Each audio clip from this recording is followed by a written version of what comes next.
ville.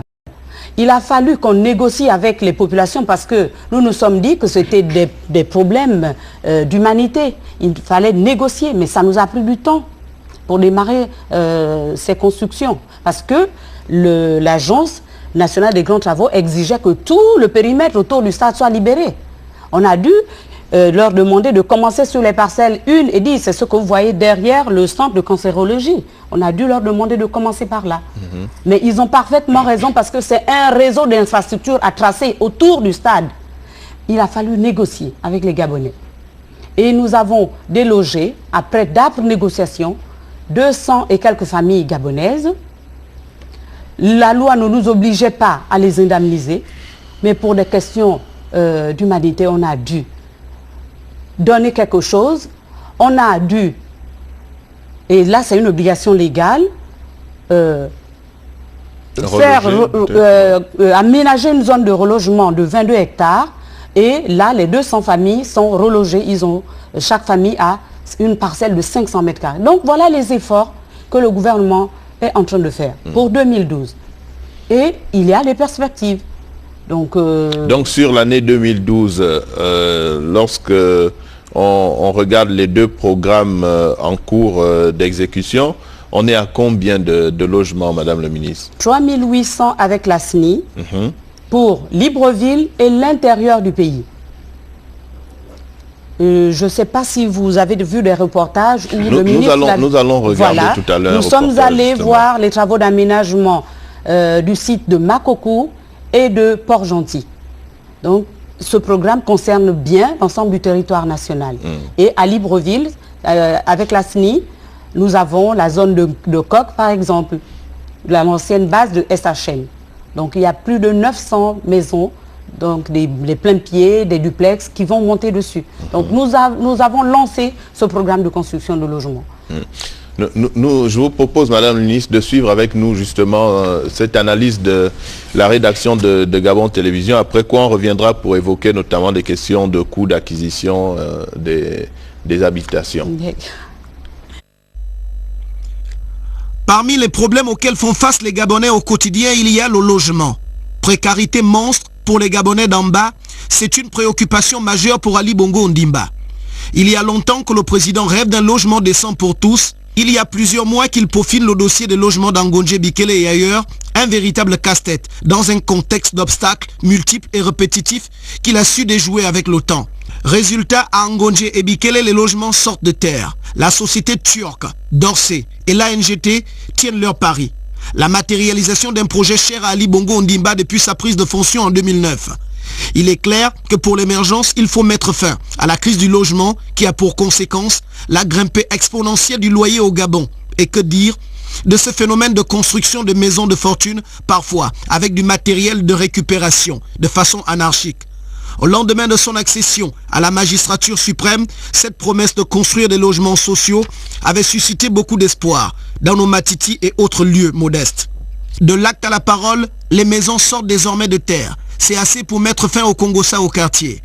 Mais il reste qu'une chose est de monter ces maisons, une autre est de mettre en place une véritable politique d'attribution fiable. Question, qui sont ceux qui vont distribuer ces maisons? Savent-ils pourquoi ces maisons ont été construites? En d'autres termes, l'homme qu'il faut à la maison qu'il faut. Mieux, les pauvres d'abord. Le reste, la suite est imaginable. Vivement que les experts en la matière sachent quoi faire et que nous ne revenions plus sur ces mêmes affaires qui énervent le Gabonais lambda d'en bas. Est-ce que vous me permettez une petite réaction par rapport à ce reportage? Oui, allez-y, monsieur le ministre. La première chose, c'est que le reportage n'est pas complet. Et d'ailleurs, même le reportage sur l'université Omar Bongo n'était pas complet. Il fallait que vous soyez capable de montrer le président de la République, chef de l'État, en train de visiter l'université Omar Bongo dans des conditions déplorables de 2009 et de 2010. Il y est allé lui-même toucher du doigt, aussi bien du côté pédagogique que du côté habitation des étudiants. Le président de la République, chef de l'État, est allé toucher du doigt au quartier sous-intégré de Libreville. Tout à fait. Et le président Ali Bongo Ondimba est allé même dans le Gabon profond, dans le cadre de la caravane Gabon profond, pour voir dans quelles conditions ses compatriotes vivaient à l'intérieur du pays, dans le Gabon profond. Il est allé dans les quartiers sous-intégrés. lui-même, jusque dans les bas-fonds les plus reculés. Tout à fait, il y avait les caméras de la télévision. Il y avait les caméras de... Il y avait les caméras de Gabon Télévision. Exactement. J'aurais voulu quand même que vous puissiez rafraîchir la mémoire aux Gabonaises et les Gabonais en leur montrant ces images d'un chef d'État qui rentre dans les quartiers sous-intégrés, toucher du doigt les conditions dans lesquelles habitent les Gabonaises et les Gabonais pour mieux se faire une idée de ce qu'il doit faire pour sortir le Gabon de cette situation de torpeur. Et il a lancé le programme que vient de vous décliner Madame le ministre sur la base du constat qu'il est allé même faire lui-même. Il a commencé même à déguerpir certains quartiers. Vous savez qu'il a lancé une grande opération de destruction d'un ensemble de cases construites anarchiquement le long des principales voies de Libreville. Et que vous avez suivi tout le tollé qu'il y a eu de la part des différents Librevillois, où le président de la République a été lui-même obligé, à la veille même des dernières élections législatives, de prendre la parole pour dire, mais vous imaginez que moi, président de la République, chef de l'État, soucieux d'avoir une majorité à l'Assemblée nationale, je prends quand même la décision de casser des logements le long des chemins. J'ai besoin d'une majorité, mais je sais qu'en cassant, ça créera de mécontentement. Mais je le fais parce que je ne suis pas venu à la tête de ce pays pour faire de la démagogie, mais pour régler les problèmes des Gabonaises et des Gabonais, de sorte qu'ils puissent vivre dans des conditions décentes. Donc il y a un engagement, une détermination, un courage politique pour lequel on n'a pas attendu que ça vienne de l'extérieur pour que nous essayions d'engager le Gabon sur la voie du redressement, sur la voie de l'émergence. Je souhaiterais le dire un tout petit peu parce que en suivant ce reportage, je suis resté un tout petit peu sur ma faim et je me suis remémoré que je n'ai pas vu une image dans laquelle on montrait Monsieur le Président de la République, chef de l'État, visitant les pavillons à l'UOB, visitant les amphithéâtres à l'UOB et visitant les voitures de l'UOB dans des mauvaises conditions. En réalité, c'est des images évidemment qui sont régulièrement diffusées dans le cadre des actualités sur les antennes de la chaîne. Mais là, la démarche du journaliste a consisté à montrer les dernières images pour faire vraiment un état des lieux de la situation qui soit opposable au reportage de France 24. C'était vraiment dans cet esprit que le journaliste a travaillé. Ok, merci.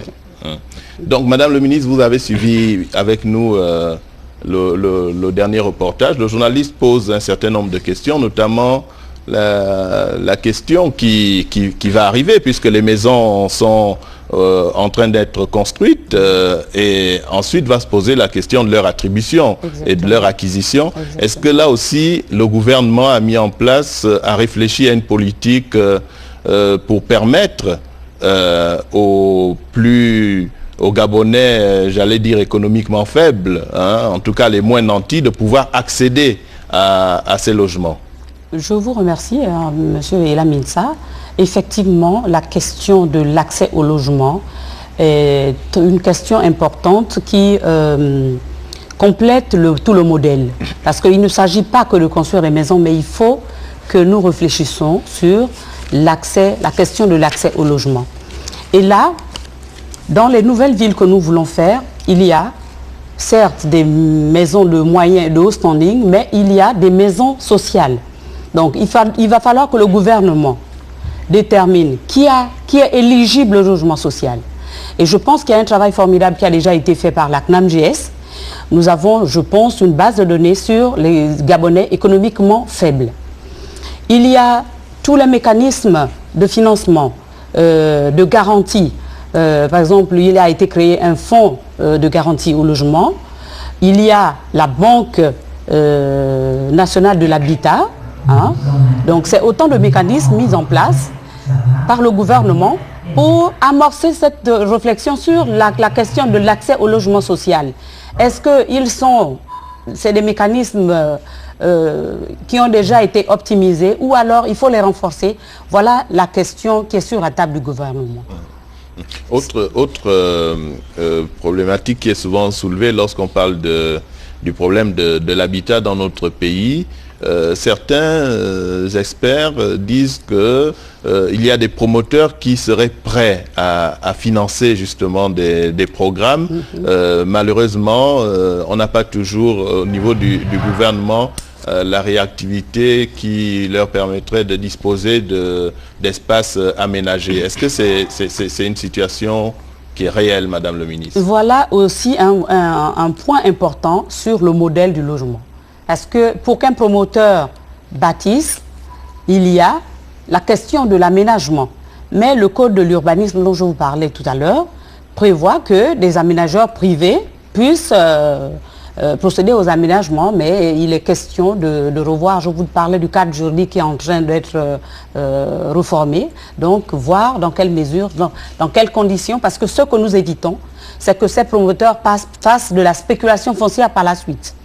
Nous avons, moi j'ai reçu, nous avons reçu dans nos desks des Gabonais qui se sont plaints que 1000 mètres carrés leur avaient été cédés à plus de 50 millions. Vous voyez? Donc c'est quelqu'un qui est venu, qui a eu une réservation foncière, qui a aménagé, qui fait dans la spéculation. Donc ces choses mériteraient d'être encadrées. Pourquoi? Les Gabonais ont l'impression que ça traîne un peu, mais nous le faisons dans leur intérêt. Parce qu'il ne faut pas que le Gabonais soit le dindon de la farce. Donc il y a cette possibilité que des aménageurs privés aménagent, mais c'est au gouvernement qu'il revient la charge d'aménager. Donc c'est des questions qui sont examinées au niveau transversal parce que ça implique le ministère de l'économie, le ministère du budget, donc autant de ministères et ça c'est vraiment le quotidien au niveau du gouvernement. Voilà les questions sur lesquelles nous sommes en train de travailler. On termine, Madame. Et pour l'intérêt des Gabonais, ça c'est ce qu'il faut qu'on dise. Absolument. On termine, Madame le ministre, en évoquant l'avenir. Là, vous nous avez parlé des programmes en cours, l'ASNI et l'ANGT. Pour l'avenir, qu'est-ce qui est envisagé? Est-ce qu'on a, là aussi, déjà réfléchi au niveau de votre département ministériel? Pour l'avenir, dans l'immédiat, en juin, nous lançons le programme 2013 de 5000 autres logements. Je vous disais tantôt que l'agence de l'urbanisme était opérationnelle et nous attendons renforcer les capacités opérationnelles de cette agence pour produire toutes les réserves foncières qui vont aménager, bien sûr, qui vont permettre aux promoteurs de pouvoir accroître l'offre de logement. Voilà. Oui, M. Vemessa, une réaction? Oui, une réaction. Moi, je pense que le reportage de France 24 ne doit pas faire réagir le gouvernement de cette manière-là. Parce que si France 24 présente une situation, bon, peut-être parce que c'est une partie de la réalité, il faut le dire. Et comme le gouvernement s'est engagé à résoudre ce problème-là, prenons le cas des logements, c'est vrai qu'ils ont promis 5000 logements par an aux Gabonais, mais que les Gabonais sont impatients, effectivement, de rentrer dans ce logement-là. Les gens sont impatientes, effectivement. À quand les 5000 logements? Parce que les lotissements qui sont à Gondier, bon, il faut quand même apporter également Je crois qu'il est bon de critiquer, parce que la critique permet d'améliorer. Parce que moi, les maisons préfabriquées, je dis, c'est pas la bonne solution. Parce qu'une maison préfabriquée présente des insuffisances. Des insuffisances au niveau de la qualité, au niveau de la durée, au niveau de beaucoup de choses. Bon, avec la qualité des matériaux utilisés. Donc moi je pense qu'il faut quand même que le gouvernement communique et communique toujours. Parce qu'on ne doit pas attendre France 24 pour dire aux Gabonais, voilà ce que nous allons faire ou bien ce que nous sommes en train de faire. Parce que personne ne savait qu'on est en train de construire 3000 logements, personne ne savait, parce que le gouvernement ne communique pas. Il en est même dans le cadre de l'éducation également. Il faut effectivement exprimer clairement les intentions ou les raisons faites par le gouvernement en dépit des moyens colossaux effectivement dégagés annuellement dans le budget de l'État. Je pense qu'il est quand même important que le gouvernement communique et communique davantage dans les actions qui sont hostile. Vous êtes hostile à la critique? Oui, oui. Je voudrais... Elle n'avait qu'à commencer. Voilà, je ne peux laisser une telle occasion quand lorsque M. V parle des maisons préfabriquées. Le gouvernement n'est pas hostile à la critique. Hein. La critique, lorsqu'elle est constructive, elle est utile. Les maisons préfabriquées dans Gondier, vous savez, nous sommes victimes de nos habitudes.